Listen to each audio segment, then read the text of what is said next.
The wind howled like a ghost across the snowy alien forest. Trees with red bark and blue leaves stood tall, silent under the falling snow. A lone human, Daniel, wrapped in a thick brown coat and carrying a small pack, moved carefully between the trees. His boots sank into the snow, and every step made a soft, crunching sound. Daniel had been traveling for days. He was mapping the wild zones of planet Kirith 9 for future human settlers. There were no cities here. No technology, just nature, cold and danger. He checked his scanner. No signs of life. Then he heard it. A sound, a high, sharp cry. It wasn't the wind, it wasn't an animal, it sounded like a child. Daniel froze. The cry came again, closer this time. Help! Help my mom! His eyes widened. That voice wasn't human. It was strange, high-pitched, but the words were clear. He followed the sound, heart beating faster. He moved carefully, past sharp rocks and under hanging vines. After a few minutes, he reached a small clearing. And there, in the middle of the snow, was a little girl. Not human. She was small, maybe 6 years old in human terms. Her skin was light blue, her eyes glowing with a faint silver light. She had white, messy hair that looked like soft threads of light. She wore a torn cloth around her small body, and her feet were bare in the snow. She was shaking, crying, and her face lit up when she saw Daniel. You're a human?" she asked with big, scared eyes. Daniel stepped closer. "Yes. I'm here. What happened?" She pointed behind her with her tiny hand. "My mom. She's trapped in a hunting snare. She's bleeding. Please help." Daniel hesitated. This could be a trap. Some species used children to lure victims, but the fear in her eyes looked real. The cold was real. Her little legs had red marks from the ice. "Show me." "Me?" She nodded quickly and grabbed his hand with her small blue fingers. Her touch was cold like ice. They walked deeper into the forest, moving fast. The snow fell heavier now, and the sky grew darker. The girl kept looking back, as if afraid of something following them. "What's your name?" Daniel asked as they walked. "Leary," she replied. "Okay, Leary, I'm Daniel. Don't worry, I'll try to help your mom." Leary didn't speak again. She just squeezed his hand tighter. After a few minutes, they reached a rocky area. Leary pointed to a spot between two sharp stones. There, lying on her side, was a tall alien woman. Her body was graceful and strong, but she looked weak now. Her leg was caught in a twisted, cruel metal trap made of sharp hooks and thorny wire. Blood soaked the snow around her. Her face was pale, and her lips trembled from the cold. Daniel's breath caught in his throat. The woman was beautiful in an alien way. Long silver hair fell across her shoulders, and glowing blue marks covered her skin. Her eyes were closed, but she was breathing barely. "Mom." Leary cried and ran to her side, hugging her gently. The woman opened her eyes just a little. She looked at Daniel, confused and afraid. "He's here to help, Mom," Leary whispered. Daniel knelt down. He looked at the trap. It was unlike anything he had seen. Alien tech, mixed with bone and thorn. Brutal and smart. Whoever made it wanted the victim to bleed slowly. "Hold on," Daniel said. "This will hurt, but I'll get you out." He took out his small toolkit and started working on the snare. The wires were tight, the hooks were buried deep. The woman groaned in pain. "Please, be careful," she whispered weakly. "I will," Daniel replied. He worked fast, but gently. He didn't want to cause more pain.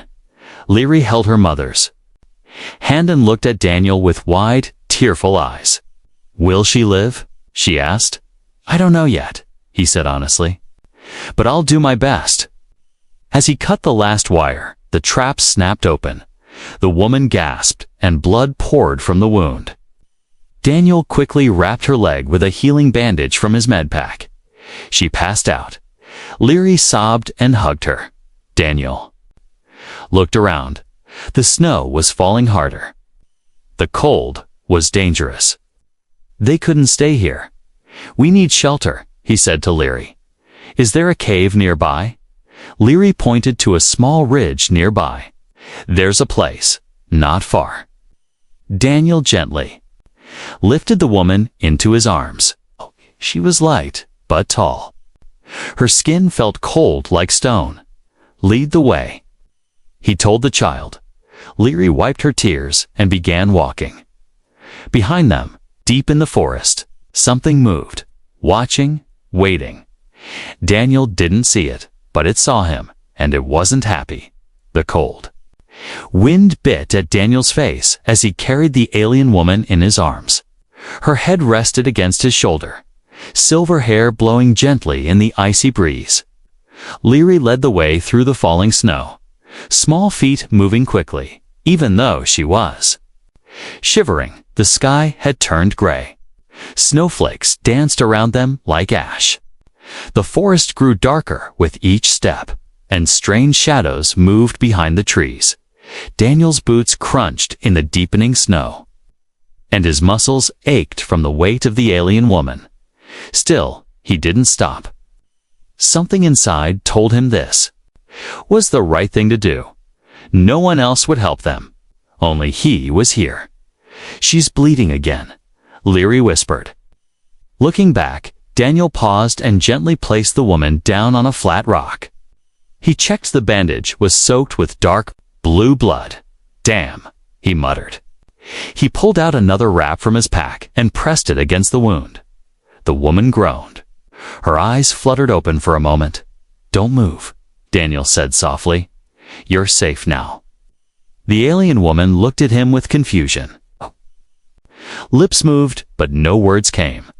Her body trembled from cold and pain. We're almost there, Leary said, pointing to a nearby ridge. A small cave entrance was visible behind hanging vines. Daniel lifted the woman again and followed Leary inside. The cave was small, dry, and hidden. Rocks blocked the wind, and soft moss covered the floor. Daniel laid the woman down carefully, then used a heating patch from his gear to warm the space around her. Leary sat beside her mother and held her hand. Daniel looked around, alert. The forest had felt too quiet. Something wasn't right. He crouched near the entrance and placed a motion sensor just outside. Then he returned to the woman. Her breathing was shallow. What's her name? Daniel asked gently. Leary looked up. My mom's name is Ilari. Daniel nodded. She's lucky to have you, Leary. The girl didn't smile. Her face was still full of fear. Who set that trap? Daniel asked. Lir. I looked down. Hunters. They hunt people like us. Why? We're not from this region. My mom. She's not supposed to be here. But we had no choice. Our village was burned. We ran. Daniel leaned back. You're refugees. She nodded. Double quotes, is someone looking for you now?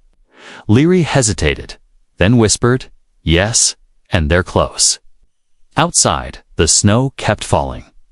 But deep in the trees, something moved with purpose. Tall, thin figures in dark cloaks, hunters with glowing red masks tracked footsteps in the snow. They sniffed the air. One of them picked up a drop of blood. He smiled under the mask. The prey was near, inside the cave. Daniel cleaned the wound again and used a stim shot from his emergency kit. Ilari groaned softly and slowly opened her eyes.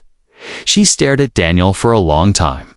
You are not one of them, she said weakly. No, he replied. I'm human. My name's Daniel. She blinked, her voice faint. You helped me. Why? Daniel shrugged. Because your daughter asked me, and because someone should.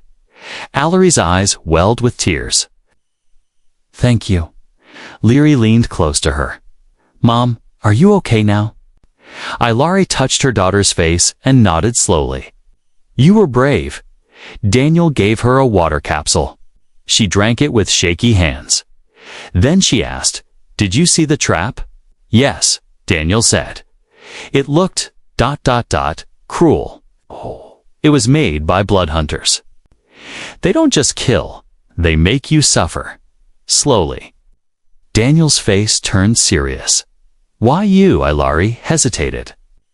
"Because I carry something they want?" Daniel raised an eyebrow. "What?" But before she could speak, the motion sensor beeped. Neil stood up instantly. Someone or something was approaching the cave. He turned off the heat pad and signaled for silence. Leary's breath caught in her throat. She hugged her mother tightly. Daniel drew a small plasma blade from his belt and crept toward the entrance. He peeked outside. Shapes moved between the trees. Red lights blinked in the mist. "Damn it," he whispered. "They found us," Ilari said weakly. "They can smell my blood. Can you move?" "No," she whispered. Daniel looked at Leary. "Then we'll have to be smart." He grabbed his gear bag and started pulling out tools. "Stay quiet," he said. "No matter what happens, I'll buy you time." But Leary started. No arguing. Daniel stepped out into the snow. The red lights grew closer. A shadowy figure stepped into the open tall. Armored with red glowing eyes, it raised a long spear and pointed at Daniel. The hunter spoke in a harsh alien voice. But Daniel didn't flinch. "I don't know what you want," Daniel said calmly, "but you're not taking them." The hunter tilted its head, then it growled and charged. The hunter charged like a shadow with teeth. Snow flew up around its armored feet as it ran straight toward Daniel. Daniel didn't run. He stood, still waiting, watching, calculating. At the last second, he stepped sideways and slammed the plasma blade against the hunter's side. Sparks flew. The blade cut through part of the alien armor, and the hunter let out a deep, guttural growl. Daniel turned and ran, leading the creature away from the cave. He had no plan to fight them all. He just needed to buy time behind him.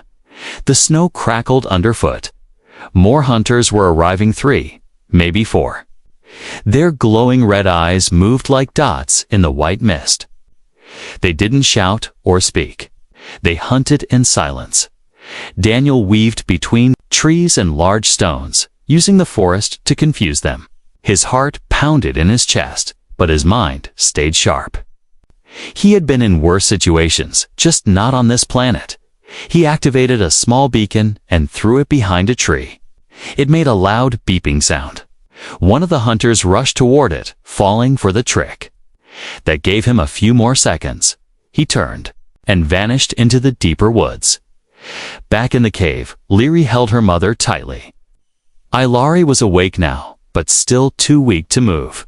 "Will he come back?" Leary whispered. Ilari placed a hand on her daughter's cheek. "He's brave. And foolish. But yes, I believe he will." The warmth from the heating pad had faded. Ilari shivered again, and Leary tried to wrap her with the cloth they had. The child's eyes stared at the cave entrance. She could feel it. The hunters were close. Daniel ducked under a low branch and slid down a snowy slope. He stopped behind a rock and took a moment to catch his breath. He looked up, red eyes stared back. A hunter had circled behind him.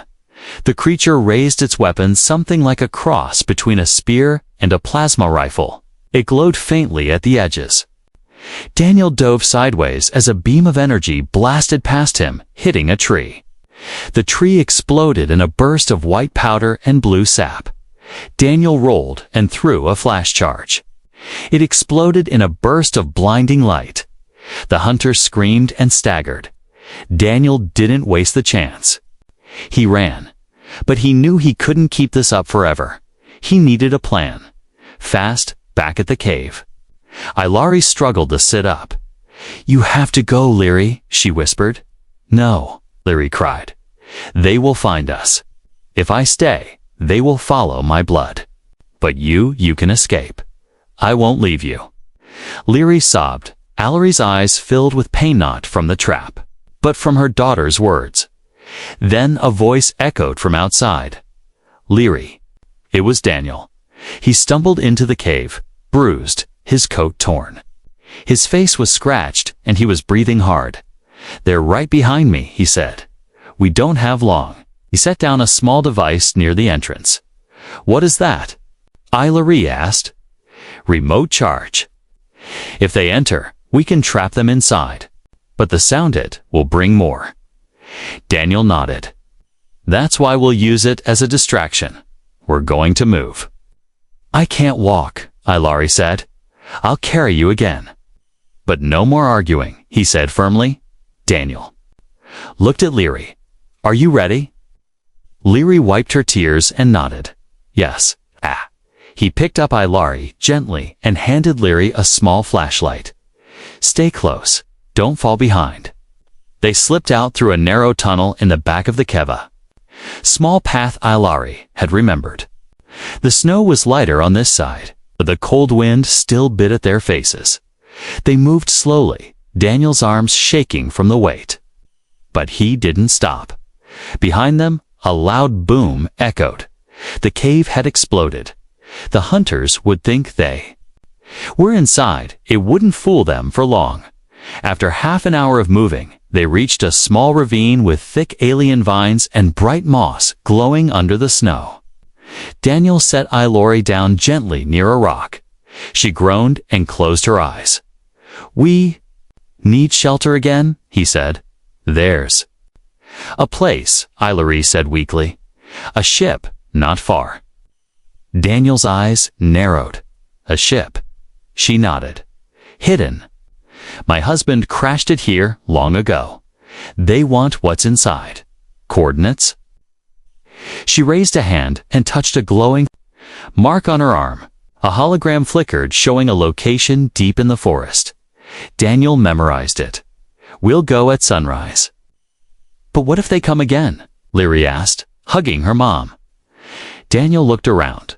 They will. He pulled out the last 2 energy cells from his bag. And next time, we fight.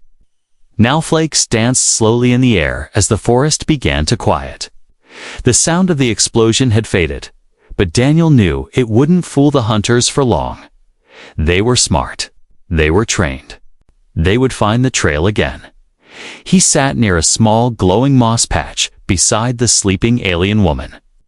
Leary was curled up next to her mother, both wrapped in a thermal blanket from his pack.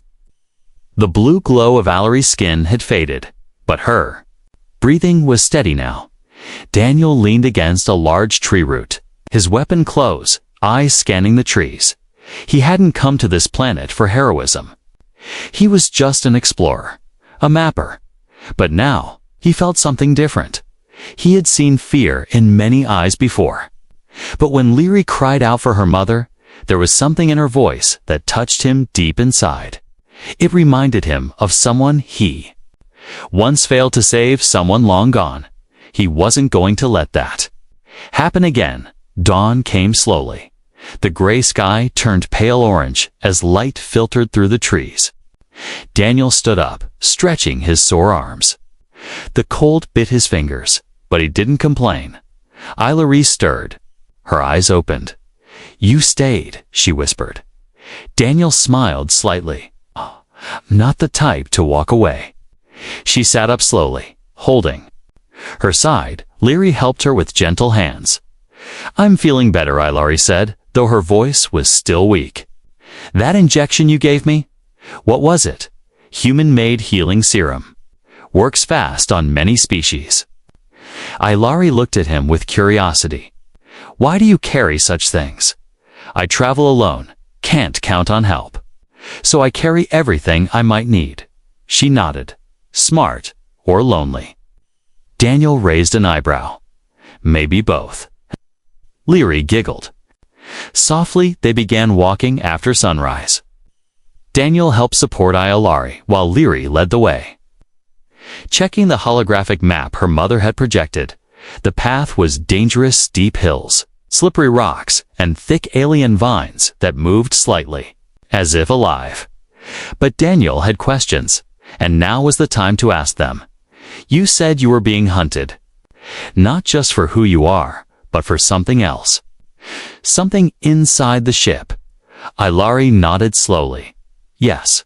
What is it? She looked down at her leg, still wrapped in bandages. A secret my husband died for. Daniel stayed quiet, waiting. Ayalari finally continued, my husband was a scientist. He worked for the old empire.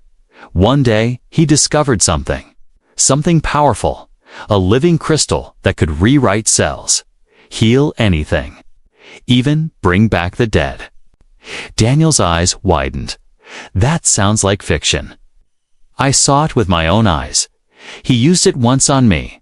I had a disease. I was dying.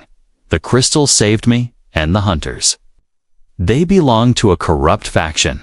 I believe the crystal belongs to them. When my husband refused to give it up, they attacked our lab, burned our home. He sent me and Leary away with the ship before they killed him. Daniel felt a tightness in his chest. So this wasn't just a wounded woman and her daughter. This was a family protecting something priceless. Do you still have the crystal? He asked. Ayalari reached into a hidden pocket in her belt. She pulled out a small silver cube. It glowed faintly. It's inside, she said. Dormant now, but alive. Daniel stared at it. The cube didn't look dangerous, but he could feel something. Deep energy humming from it. That's why they're hunting you, he said. Double quotes, yes, they'll never stop. Suddenly, Leary stopped. There. She pointed. The ship. Through the trees, a large shape was half buried in snow and vines. 'Twas sleek, silver, and cracked open from the crash. The ship looked old, but strong. They moved closer. Daniel scanned it. No power. But the inside might still be warm. They entered through a side hatch. The inside was dark, lit only by emergency lights. Broken wires hung from the ceiling. Crushed crates lay scattered, but a few systems blinked, still alive. This place is safe. Daniel asked. For now? Ayalari said. The hull is lined with a stealth field. It should block scans. Daniel helped Ayalari sit in a padded corner while Leary searched for food packs. They found a few, old but still usable, as they ate in silence. Ayalari looked at Daniel and said, You could leave now if you want. He looked at her for a moment. I could, but I won't. Why not? Because your daughter believes in me. And because I think the universe needs more people who choose to stay. Ayalari smiled for the first time. You're strange for a human. Daniel chuckled. I get that a lot. Outside the ship, far across the forest, the hunters stood on a cliff. One of them held a device that began to beep. It had found the signal. The stealth field had weakened for a moment. The hunt was not over. Inside the crashed ship, the air was quiet, but heavy. Flickering lights along the ceiling blinked in red and blue. Daniel sat near the broken cockpit, sharpening the edge of his small blade. Its quiet gave him time to think, but not peace. Leary was asleep on a folded blanket beside her mother, who rested with eyes half open. Ayalari was stronger now, but still not well enough to walk far. The wound on her leg was healing slowly, thanks to Daniel's field kit and the warmth of the ship outside.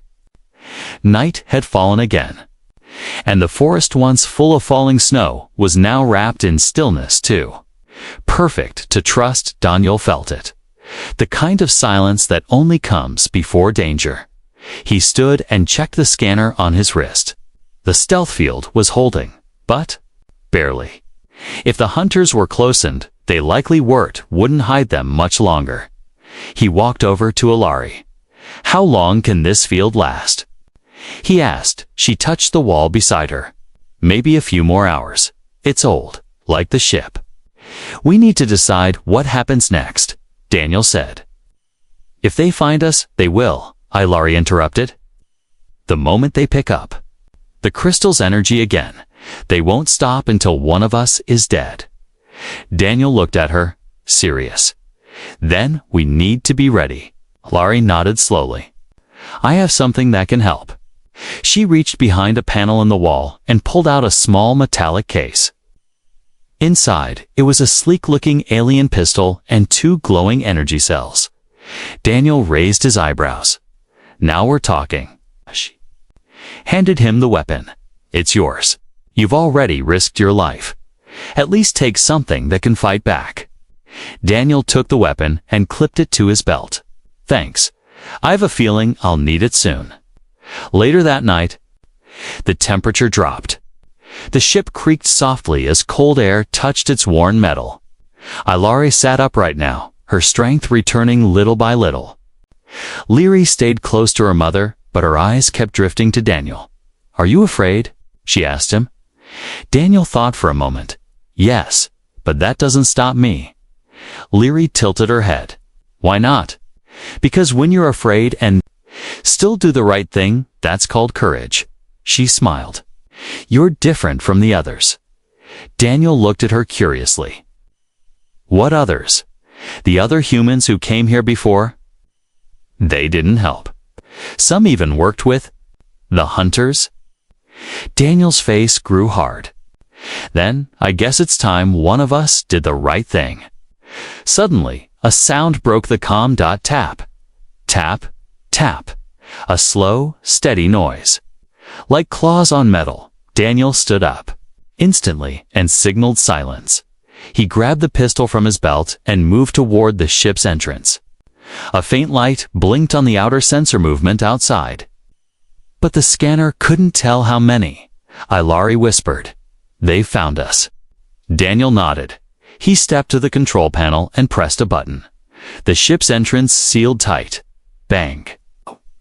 Heavy strike hit the door from outside.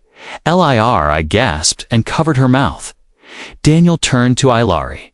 Is there another exit? She pointed. The emergency hatchback of the ship. Daniel helped her up.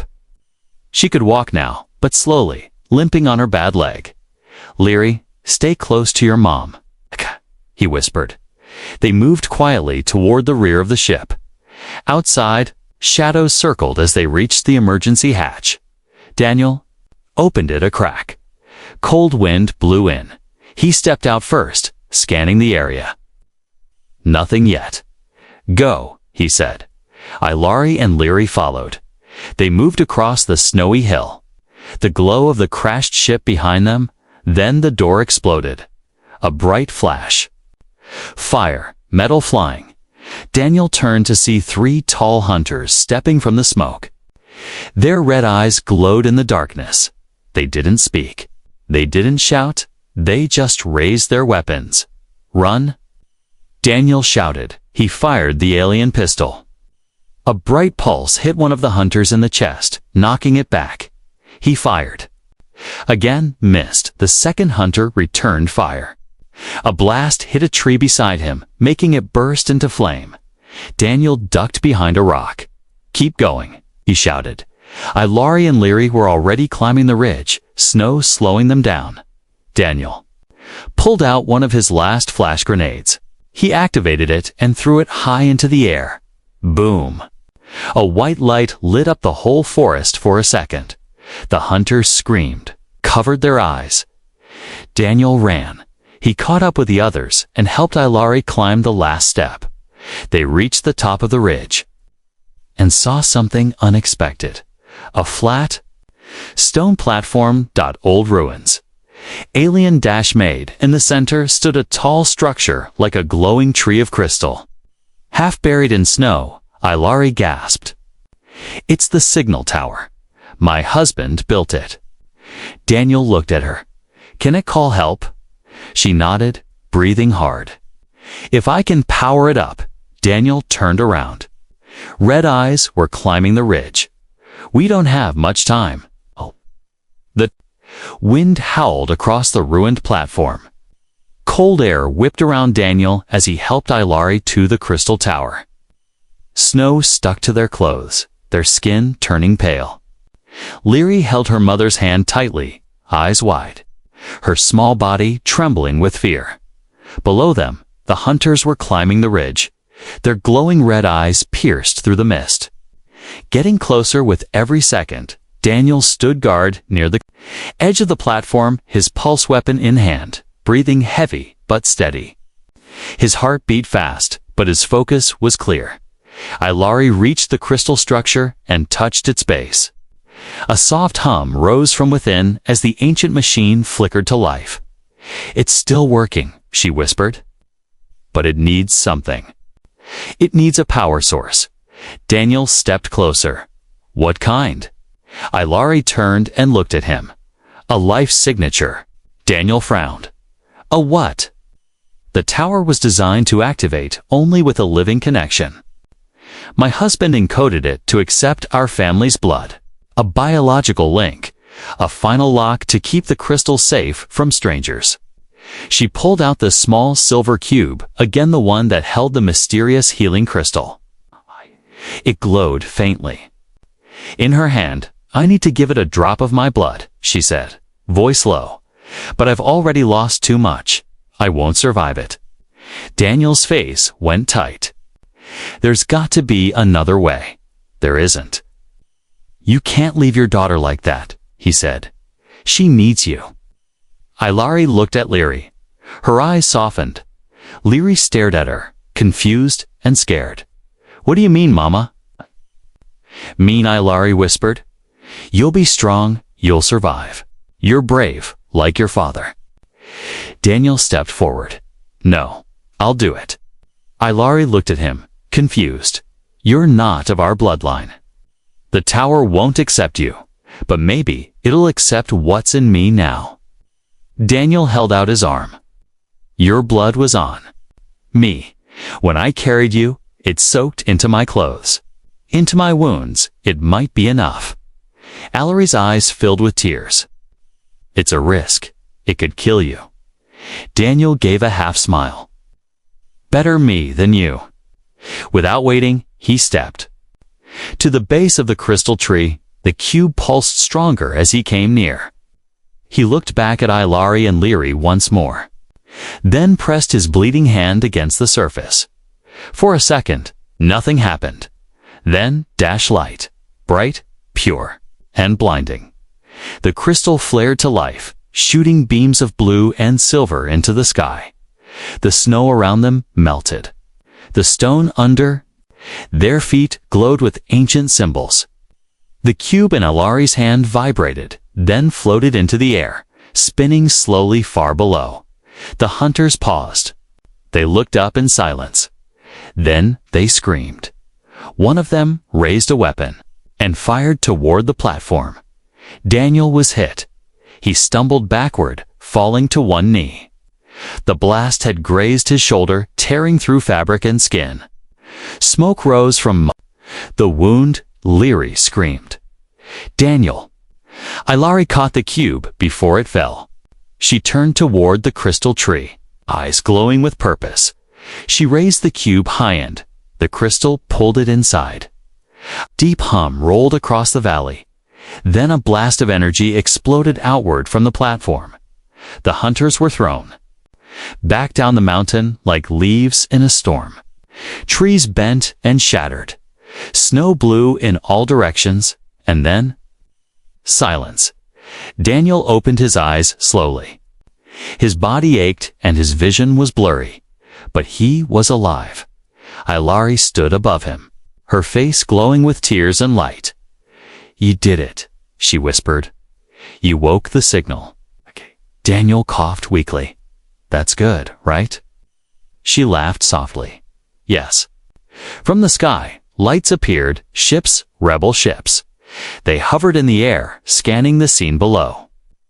One ship descended quickly, its doors opening. Leary ran to Daniel's side and hugged him tightly. "You came back," she whispered. I told you I wouldn't leave. Rebel medics helped Daniel to his feet. Laurie was taken on a stretcher, her vitals stable but weak. Leary stayed close to her mother the whole time. Before the door closed, Laurie looked at Daniel one more time. Thank you, human. Daniel smiled. Name's Daniel. She nodded. Daniel, you'll always be part of our family now. As the ship rose into the sky, leaving behind the broken forest and shattered hunters. Daniel looked out the window. The stars above were peaceful, but inside, he felt something new. Not just relief, not just pride, but hope. The rebel ship soared through the clouds, leaving behind the cold forest, the shattered snare, and the hunters who had brought only pain. Inside the ship, Daniel sat quietly, his left arm wrapped in a healing bandage. The wound from the plasma blast still burned, but the pain was fading. What stayed with him wasn't the injury yet, was the silence of the stars, and the feeling of something unfinished. Leary sat beside him, her little hand resting on his. She didn't say much, but her presence was strong. She didn't cry. She didn't tremble. She just looked at him with wide silver eyes that had already seen too much. Across the room, Laurie lay on a soft recovery bed. Monitors beeped gently beside her. Her breathing was steady, and her skin glowed with new strength. She opened her eyes slowly, scanning the room until they landed on Daniel. He walked over and sat beside her. You made it, she whispered. So, did you? He replied with a small smile. Laurie's lips curved gently. They told me the signal reached our people. Reinforcements are already landing in nearby zones. The hunters are retreating. Daniel nodded. That crystal really worked. She looked up at the ceiling. It was never meant to be used for war. It was created to heal, to save.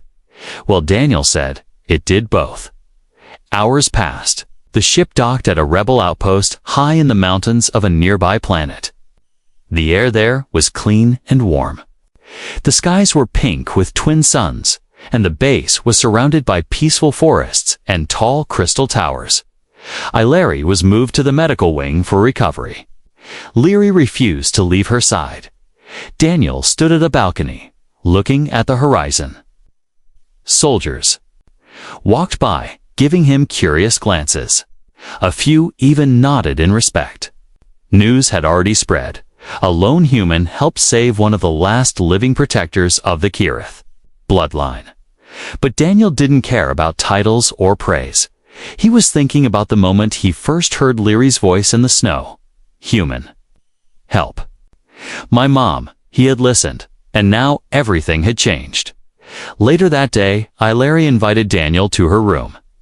She sat by the window, her leg resting on a support frame. She looked better, stronger. A gentle breeze blew through the open window. Leary sat in her lap. Daniel entered. Unsure what to say, but Larry spoke first. You have no home here, no family, no mission left. And yet you stayed.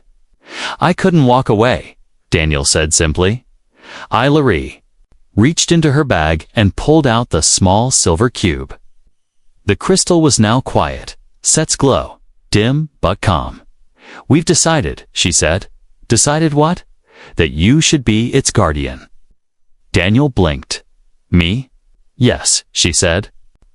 It responded to you. You woke it. You protected it. It trusts you. Daniel hesitated. I'm no hero. Perhaps, she said, but you are human.